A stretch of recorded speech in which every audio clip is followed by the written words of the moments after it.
ፈተንከ ወአርአይከነ ውስተ መስገት ወደ ወጥመድን አገባህን ወአምጻእከ ሕማመ ቅድሜነ መከራንም ሶቆቃንም ችግርንም በፊታችን አመጣህብን ወአጽአንከ ሰብአ ዲበ አርእስቲነ ኃያላንን ክፉዎችን በጀርባችን ላይ አደረክ ይልና አስቀድሞ ስለነበረው መከራና ችግር ስለደረሰባቸው ነገር ከኃጢአት ከበደል ብዛት እንዲሁም ደግሞ የእግዚአብሔር የሆኑትን ሰዎች ካለማወቅ በሚነሱ ክፉ መሪዎች፣ ክፉ ገዢዎች አማካኝነት ተጭኖባቸው የነበረውን መከራ ያን ሁሉ መከራ አስወገድክልን ይልና ዝቅ ብሎ አሂለፍከነ ማእከለ እሳት ወማይ። አሁን እንግዲህ ቅዱስ ዳዊት እነሆ በመከራ ፈተንከን ያለው 5500 ዘመን የመርገም የውርስ ኃጢአት በአዳም ልጆች ሁሉ ተላልፎ የገነት በር ተዘግቶብን ከጽድቅ ተራቁተን ገነትን የሚያህል ቦታ ፈጣሪን የሚያህል ጌታ ትተን በመከራ በሐዘን በችግር በስደት የባዘንበት ዘመን ነበረ።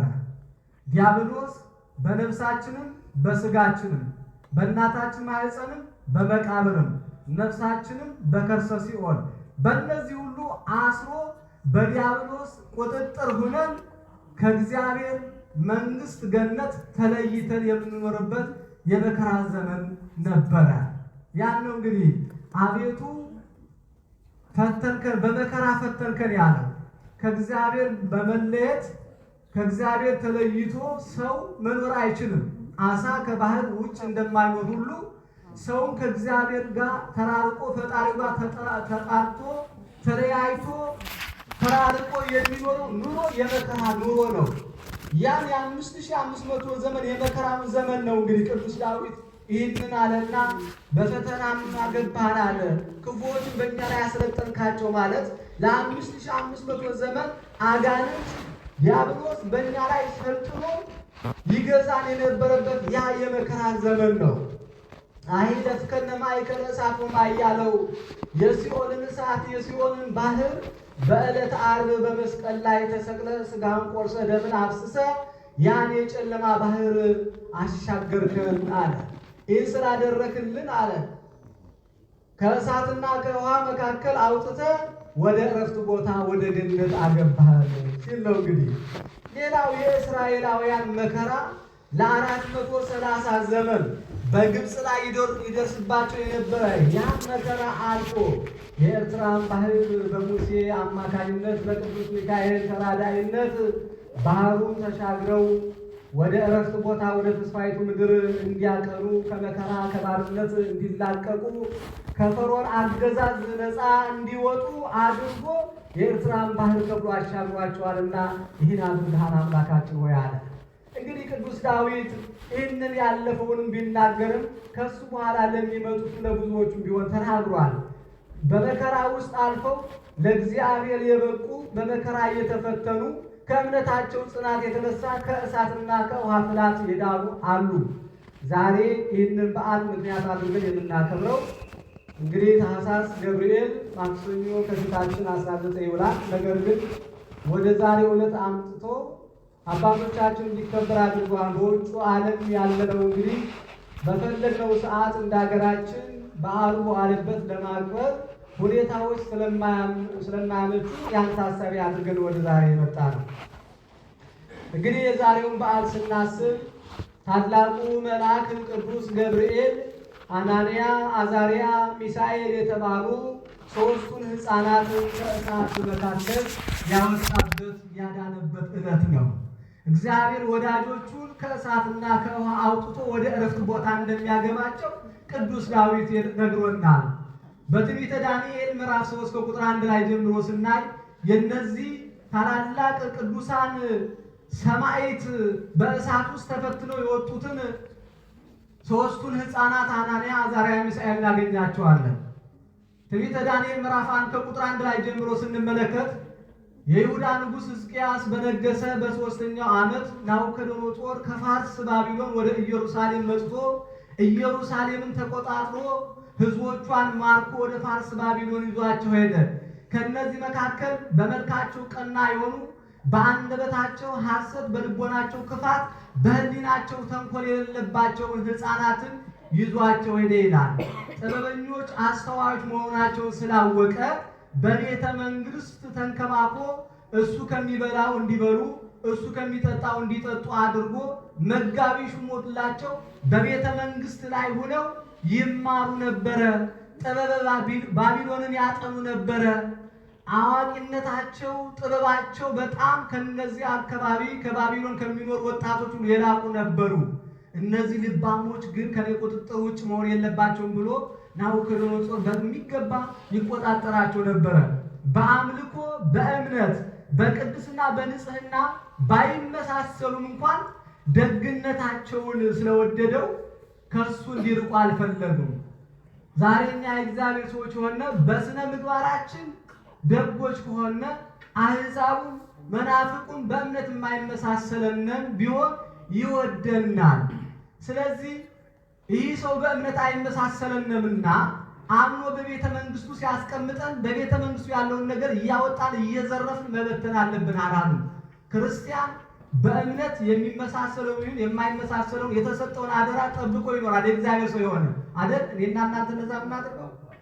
እነዛ በብሉይ ኪዳን ዘመን የነበሩ ሦስቱ ሕፃናት ታማኞች ናቸው። ለእግዚአብሔር ለፈጣሪያቸው ታማኝ ስለሆኑ ነው ለንጉሱ ታማኝ የሆኑ። ለፈጣሪው ታማኝ ያልሆነ ለቀጠረው ሰው ታማኝ አይሆንም። ለፈጣሪው ታማኝ ያልሆነ ባል ለሚስቱ ታማኝ አይሆንም። ለባሏ ታማኝ ያልሆነች ባሏን የማትፈራ ሚስት ለባሏ አትሆንም። እግዚአብሔርን የሚፈሩ ከሆኑ ሁለቱም ለትዳራቸውም ለሕይወታቸውም ለሁሉም ታማኝ ይሆናሉ። እምነት ያለው ሰው ታማኝ ነው። እነዚህ ሦስቱ ሕፃናት እንዲሁ በዚያ ሲያርጉ ንጉሱ ስለወደዳቸው ግን የሚቃወሟቸው የሚጠሏቸው ደግሞ ነበሩ፣ ምንም ሳይበድሏቸው። እነሱ የተወደዱት ከስነ ምግባራቸው፣ ከበጎነታቸው፣ ከታማኝነታቸው የተነሳ ነው። እነዛ የሚጠሏቸው ደግሞ ለምን ንጉሱ ወደዳቸው ብለው ነው። እንዲህ እያደረጉ እየተናኮሏቸው ይኖሩ ነበረ። ከዕለታት አንድ ቀን እንግዲህ ይህ ናቡከደነፆር የልደት ቀኑን ሊያከብር ቡራ በተባለ ቦታ ላይ ቁመቱ 60 ክንድ ወርዱ 6 ክንድ የሆነ ጣዖትን ድንጋይን አሰርቶ አቁሞ በአውራጃው ያለው በአካባቢው ያለው ሁሉ ለእኔ ፈጣሪ እንዲሰግድ የልደቴን በዓል ለማክበር እንዲሰበሰብ አለ። መሰንቆ የሚመታውም ክራር የሚመታውም እምቢልታ የሚነፋም ሁሉ ተሰበሰበ።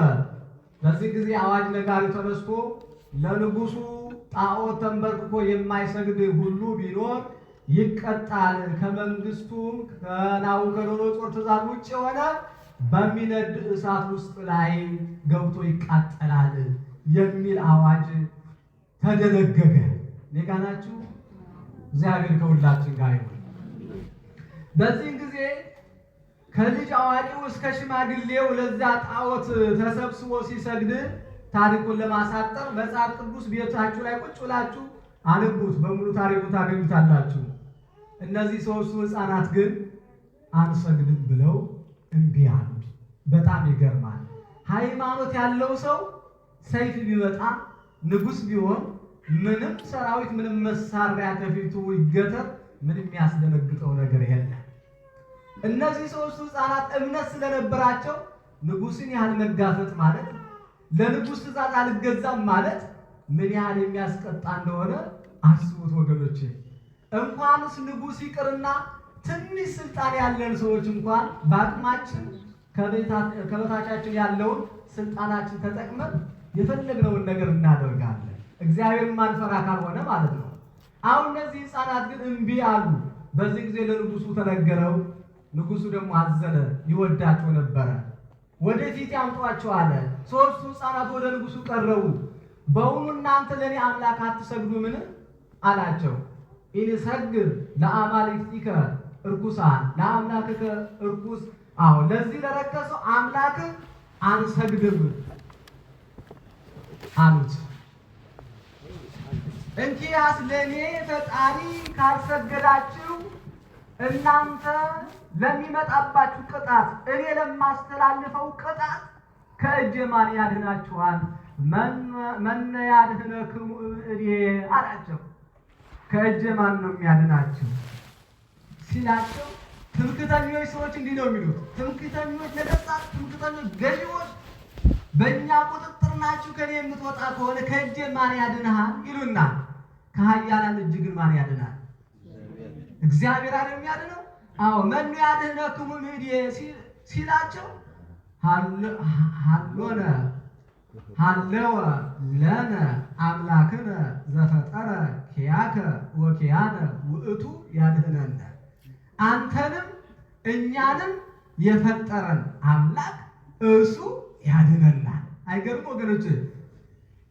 አሁን ያንጉሱ ተሳስተሃል። አንተ እየሰገድክ ያለው በዕለተ ሰሉስ ከተፈጠረ እጽዋት የተጠረበ ከድንጋይ ተጠርቦ ከእንጨት ተለዝቦ የቆመ ምስል ነው የምትሰግደው። ይህ አያድንህም፣ አንተ ነው የሰራኸው።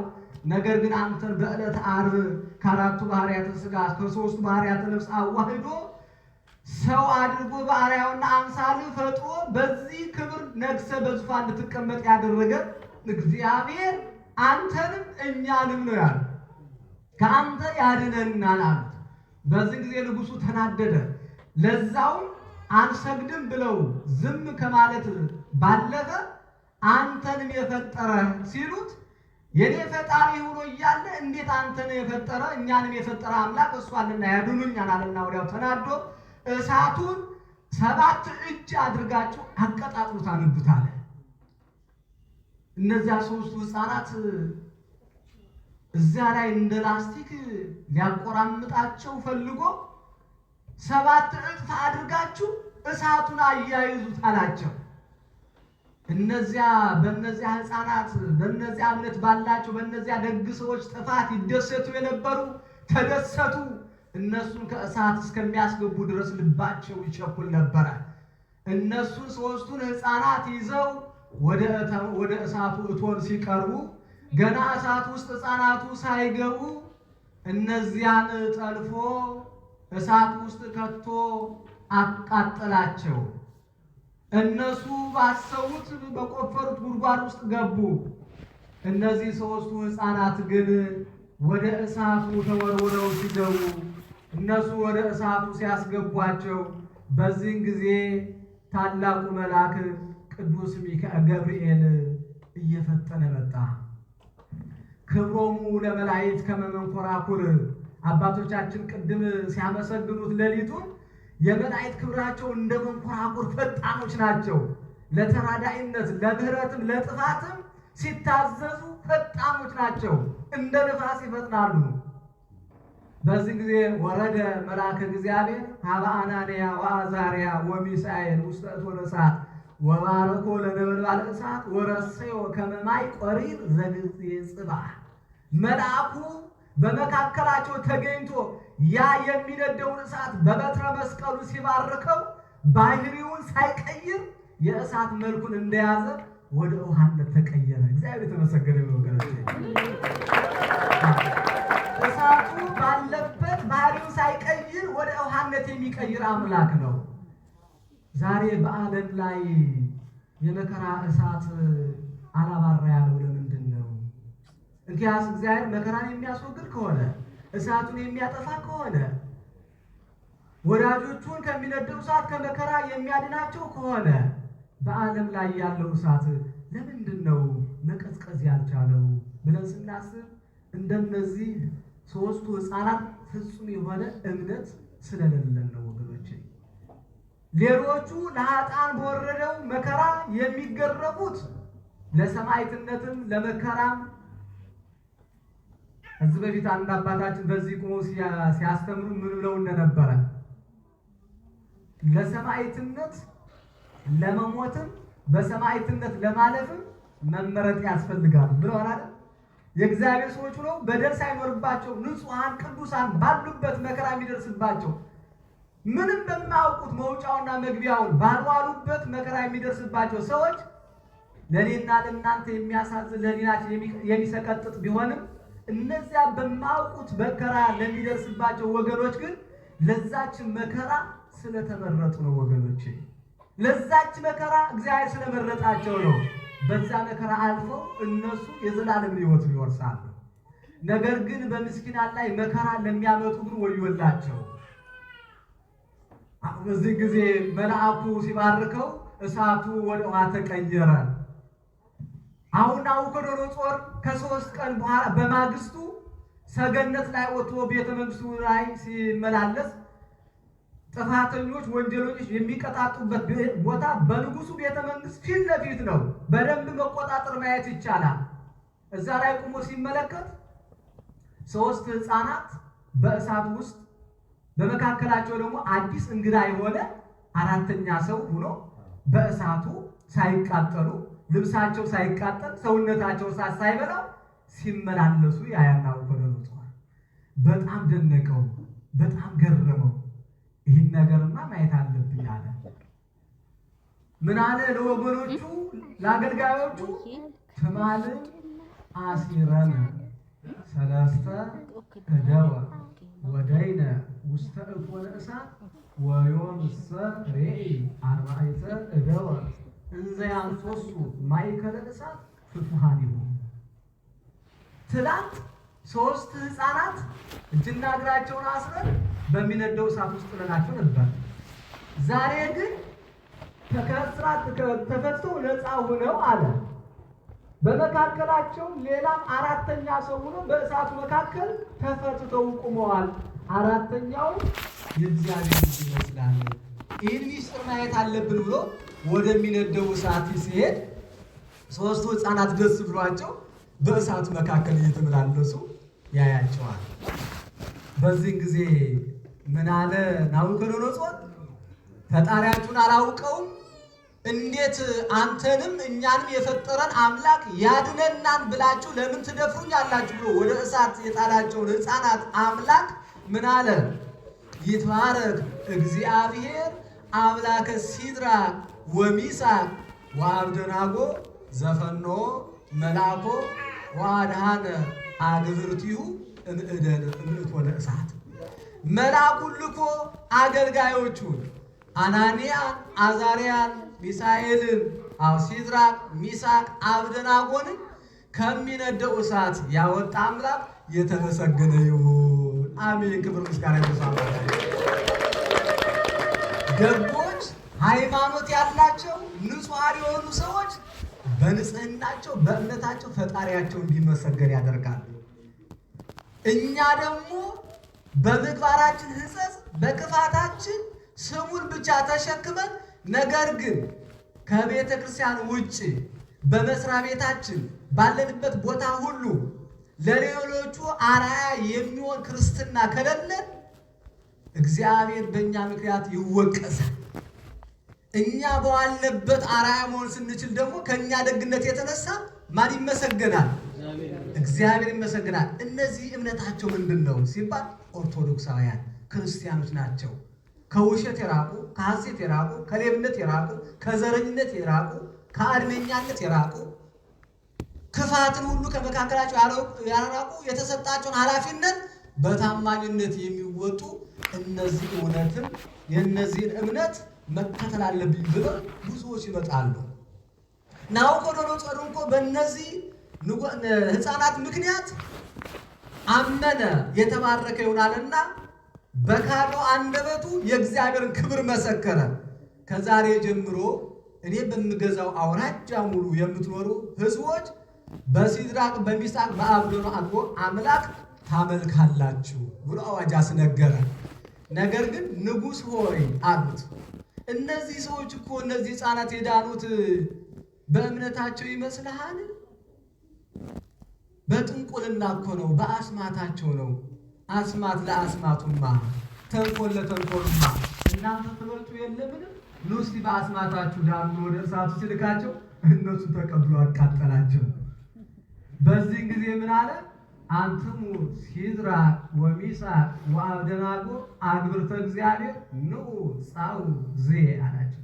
እናት ሲድራቅ ሚሳቅ አብደናጎ የእግዚአብሔር አገልጋዮች ኑ ከእሳቱ ውጡና ወደ እኔ ኑ አላቸው።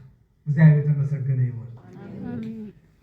እነዚህ ሕፃናትን ሲያድን ምክንያት አድርጎ ያዳናቸው በታላቁ መልአክ በቅዱስ ገብርኤል አማካኝነት ነው።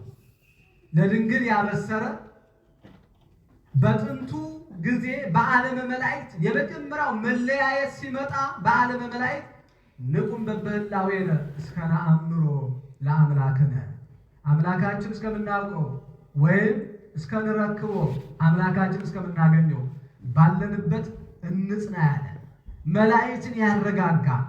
በዚህ ማረጋጋቱ ደግሞ በአዲስ ኪዳን ክርስቶስ ወደዚህ ዓለም መጥቶ ሰዎችን ለማዳን እንደሚመጣ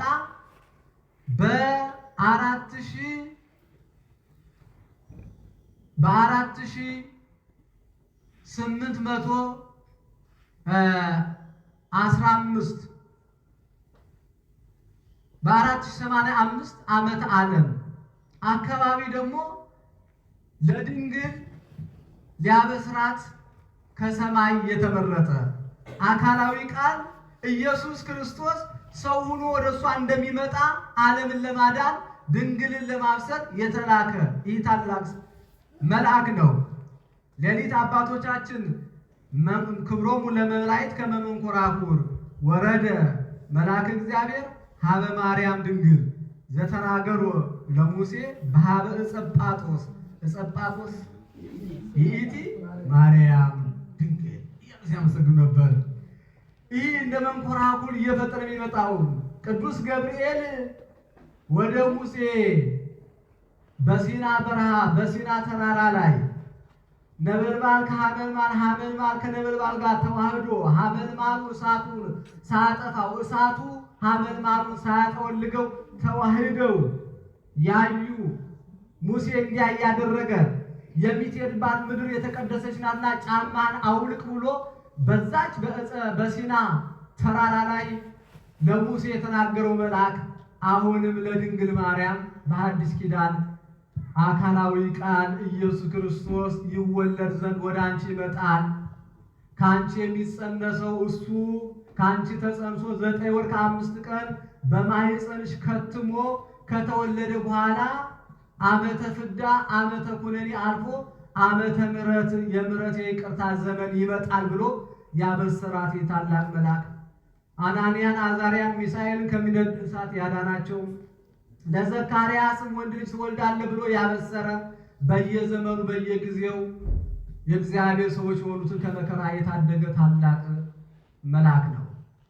ስምህን ጠርቶ የተማጸነውን አምላከ ቅዱስ ገብርኤል ከመከራ ሥጋ ከመከራ ነፍስ ሰውረኝ ብሎ የተማጸነውን በበዓልህ ቀን ማህሌት የቆመው ያጨበጨበ ያመሰገነ ለቤተ ክርስቲያን መባ ጧፍ ዕጣን 5 ሳንቲም ትውል የሰጠ እርሱ ለዘላለም በመንግሥተ ሰማይ በብርሃን ማህደር ይኖራል ተብሎ ቃል ኪዳን የተሰጠው መልአክ ነው። በበዓሉ ቀን ሥጋውና ደሙን የተቀበሉ ሰዎች በምስሐ ደብረ ጽዮን የምሳ ግብዣ አዘጋጅላቸዋለሁ ተብሎ ቃል የተገባለት ታላቅ መልአክ ነው። ስለዚህ ይህንን መልአክ ነው እንግዲህ ዛሬ በዚህ ቤተክርስቲያን ላይ ተሰብስበን እያመሰገን ነው ያለ። ይህንን ያደረገ አባቶቻችን አምላክ ክብር ምስጋና ይድረሰው። አባቶቻችን ከሚነድ እሳትና ውሃ ከሚፈላ ውሃ አሻግሮ ወደ እረፍቱ ቦታ ያሸጋገረ አምላክ ዛሬም ኮሮና የተባለ በሽታ ዓለምን አስጨንቆ ባስጨነቀበት ሰዓት ይህንን ባህር እሳት አሳልፎ በቤተ መቅደሱ ጤንነታችን ተሟልቶ እንድናመሰግነው ያደረገን የአባቶቻችን አምላክ ክብር ምስጋና ይድረሰው። ያስተማረን የመከረን የገሰጸን የአባቶቻችን አምላክ ክብር ምስጋና ይድረሰው። በእሳትና በውሃ መካከል አሳለፈን።